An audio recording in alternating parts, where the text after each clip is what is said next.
Hello everyone, ఫాస్ట్గా get ready with me. So this is my favourite sari. ముందైతే ఈ శారీని కట్టేసుకుందాం. ఇప్పుడు ఫాస్ట్గా లైట్గా మేకప్ చేసేసుకుందాం. సో ముందు కొంచెం ఫౌండేషన్ వేసుకుంటున్నాను అండ్ నెక్స్ట్ కొద్దిగా కాంపాక్ట్ పౌడర్. నా ఫేస్ లో కళ్ళు నాకు బాగా అనిపిస్తాయి, సో దీన్ని కొద్దిగా హైలైట్ చేద్దాం. ఐ షాడోతో స్టార్లిట్ పాట్ ఐ షాడో, ఇది నా మేకప్ కిట్ లో మస్ట్ హ్యావ్. వల్ల మన ఐ లుక్కే మారిపోతుంది. ఈ ఐ షాడో యూనిక్ టెక్స్చర్ తో టూ క్రీమీగా టూ డ్రైగా లేకుండా ఉంటుంది. ఇది టర్నింగ్ షేడ్స్ ఉన్నాయి, 3 డియోక్రోమ్, 3 మెటాలిక్. ఏ లుక్ అయినా, బోల్డ్ అయినా, సబిల్ అయినా మీకు పర్ఫెక్ట్ షేడ్ దొరుకుతుంది. Miss free, long lasting, morning నుండి నైట్ వరకు ఐ లుక్స్ ని ఫ్లోర్లెస్ గా ఉంచుతుంది. ట్రావెల్ ఫ్రెండ్లీ ప్యాకింగ్, మీరు ఎక్కడికైనా తీసుకెళ్లొచ్చు. మీరు కావాలనుకుంటే. సో చాలా మంది నా లిప్స్టిక్ గురించి కూడా అడుగుతూ ఉంటారు. సో ఇది మార్స్ లిప్స్టిక్స్ అనమాట. ఇందులో కూడా చాలా బాగున్నాయి, ఒకసారి చెక్ చేసేసేయండి. సో మేకప్ అయిపోయింది. ఇప్పుడైతే హెయిర్ కొంచెం సెట్ చేసేసుకొని ఇయర్ రింగ్స్ ఏది బాగుంది, ఎస్ ఇది చాలా బాగా సెట్ అయింది అనిపిస్తుంది.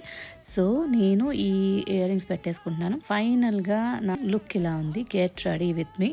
సో నాకైతే నా లుక్ చాలా బాగా నచ్చింది. మరి లేట్ చేయకుండా ఇప్పుడైతే నేను షూట్ కి వెళ్ళిపోతున్నాను. Let's go.